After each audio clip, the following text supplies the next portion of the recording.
Hey guys, well today we're going to talk about the IS, the Tier 7 Soviet heavy tank. Let's get straight into the setup, eh? You have a look at the IS itself. Obviously you want to upgrade the turret, you want to upgrade the engine, you want to upgrade the tracks because you want mobility. And one of the best things about this tank in terms of mobility is it gets around the battlefield really well.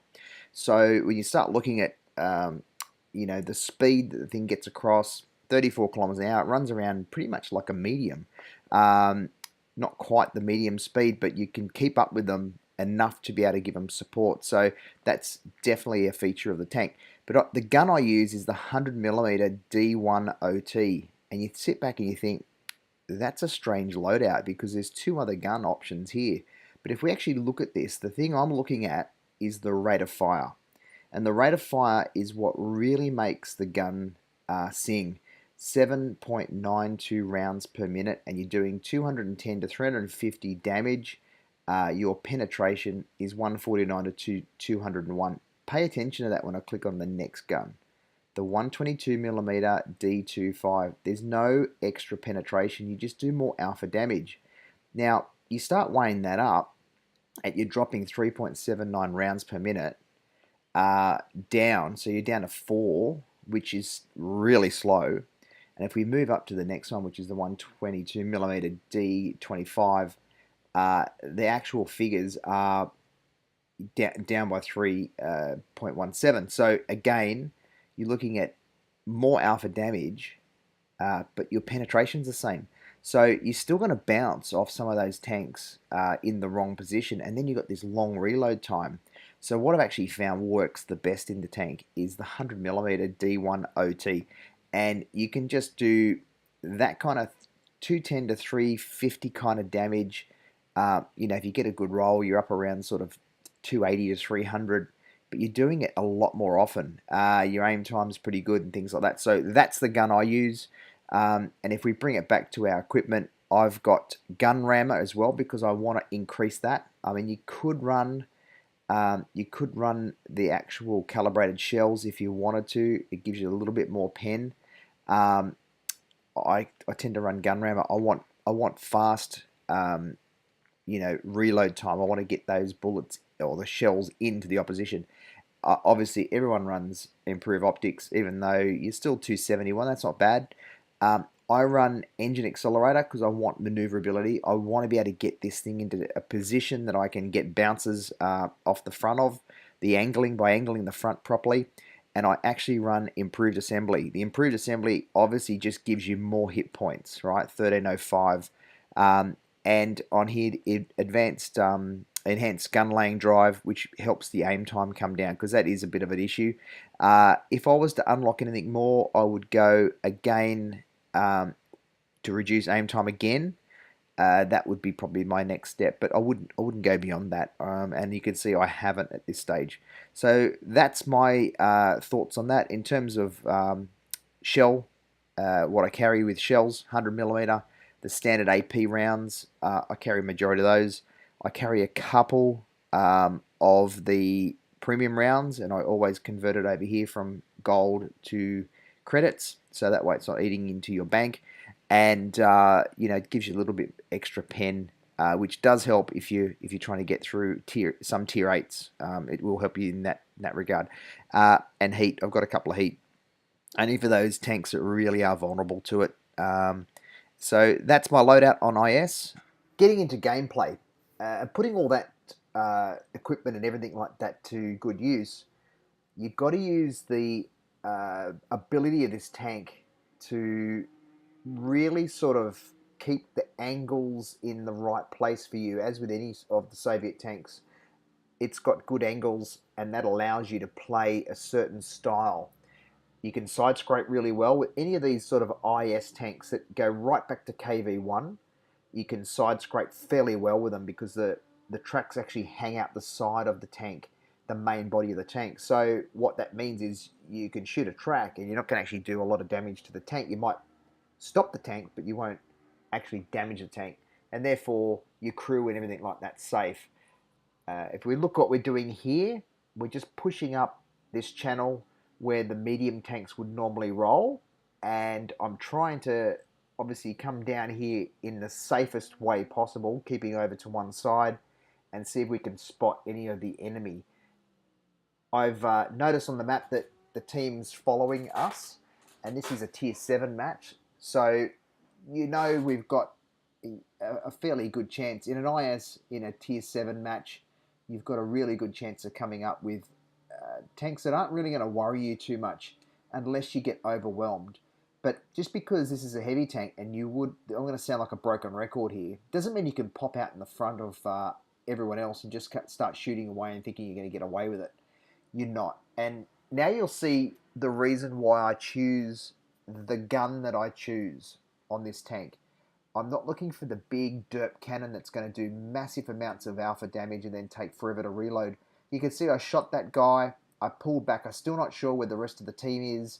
So I'm sort of pushing up here slowly, tentatively, constantly looking around, looking at the map, trying to see where they are. And it seems like they've all congregated down the other end. So now I'm going to move into a better position. And now we can see they're all huddled. And I can just put shots in here. And you watch the reload rate of this gun. And I can just pump out damage after damage after damage with this in this format, because I'm not waiting for that gun to reload. It's already reloaded. If I had the 122mm gun, I'd still be waiting for it to do its thing. But not now. I can actually get stuck into it, and look at that. We're almost back to a next shot. We've actually just moved around, changed position. No one expects that from an IS. No one expects that's going to happen. And so that just gives us a bit more flexibility, and it allows us just to keep putting shots in and doing 200 to 300 damage every time. And you'll see we're playing it fairly safe. Our team's got the ascendancy here, and now I'm moving in with the speed. So I'm getting back into the match. I played it a bit cautiously to start with, and I was just angling off the front of that building there. Now, look, everyone's been talking about it. You're getting so many new players in the game at the moment, and so you can't rely on your team members too much. And I'm not saying that they're all bad players or anything like that. There are a lot of players who just still don't understand the dynamics of the game. Now, I'm on full health. I'm rolling straight down in here, and I just want to finish off some tanks. And this is where the IS really comes into its own. It's a great sort of brawling tank. In a funny way. It's not brawling in the way of a medium tank. It brawls in a different way. You've got, the hit points of a heavy tank. You've got the gun that just does so good at putting damage in and then reloading. And you see immediately what I've done here is I've just gone straight into side scrape mode off this rock. And I know that is an SU, I think it is, 152. And I'm just using that to try and minimize the damage that they can put in on me. But look at this. Now I'm actually reloaded. I take out that guy, and now I'm just trying to keep out of the way of this IS. But because I had a lot of hit points left, he's killed my driver, which is unfortunate. It's actually restricted what I can do, but I'm able to put another shot in, take some more damage out of him. If the driver wasn't dead, I would have been right on the side of him and stopped him from turning. It allows my teammate, though, to get in there and actually finish him off. So we did good damage. We second highest score in terms of damage in this game, and we got a third class, which is a pretty average game really. But I'm not here to show you how good I am. I'm here to talk about the tank and gameplay. And it's not all about how I play. This is about how the tank plays. So again, this is another match where the tank performs very well, and you'll notice this is actually a tier 8 match. So we're up against a tier above this, and the IS can still actually hold its own. It's remarkable in that way. I mean, obviously the tier 8 version of this is the IS-3, and that got a buff recently, which is fantastic. That is now a very good tank too. But this whole line, this whole heavy tank line, this Russian heavy tank line, is such a good line for newer players to get into and understand how the game dynamics works, because the tank's fairly forgiving. It's not forgiving if you want to just pop out and get smashed like any tank. It's going to be, it's not like it's going to be immortal. The tank will still take damage and get taken out and cause you to lose. But you can actually learn a lot by playing these tanks. Here I'm just trying to spot and support the RU. Remember, it's a tier 8 match. I'm not trying to put myself into into danger here, and I'm trying to get the teammates involved to say, guys, eyes on, we're trying to spot these guys up for you so you can get some shots in. But I'm just playing it cautiously. I'm using only the turret and the front of the tank, and I'm just keep trying to angle. I'm looking over my shoulder. Is someone coming up behind me? Is someone going to pop over the top? Where are tanks at? Because there's a whole bunch of tanks on their team that are not yet spotted. So again, I'm just using the flexibility of this tank to ease my way in, and slowly but surely we're finding where these guys are, and I come down, I'm trying to put a shot in and put a bit of damage in on that IS-3, and again he shoots me there, which is okay because I know my reload's good, and straight away I get rid of a danger tank for them. They've now lost their IS-3, which is a tier 8, and I'm only a tier 7. And I maintain this. If you're in a lower tier and you've been up tiered, if you can take out the higher tier tanks, you're actually going to do your whole team a great service. Why do I say that? Because generally what happens is the higher tier tanks are the ones that are going to be able to do a bit more damage. They might be a bit more stronger in terms of their armor, and it just supports your team by getting rid of them. So again, we're trying to do some damage here. That's the second tier 8 tank I've been able to take out. And that's a real danger tank. I mean, it can really do a lot of damage, even to some of the heavy tanks on our side. So I was pretty chuffed with that. And now it looks like we've actually got the upper hand. We are well up in this game, and it's just a matter of mopping up.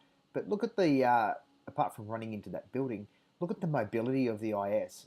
You could just really put yourself into position, which is great.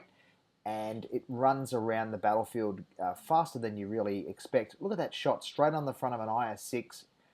You talk about, you don't need the big derpy gun to actually do damage with this thing, and I'm reloaded, ready to go for the next bloke who's going to cop it from the fury of the IS, and I'm just pumping this Tiger now. Yeah, okay, he's got a great rate of fire. It's been said that the Tiger and the Tiger P are the best tanks, heavy tanks in tier 7. I would dispute that and say that the IS with a good loadout like this is actually one of the best tanks in the whole game, not just in tier 7, and it's certainly a lot of fun to play. You can carry this tank, got masteries in it, it's fantastic. So get amongst it. Thanks for loving the channel and getting involved, and thanks for liking. Please share things around, and stay tuning, and hope to see you out there on the battlefield.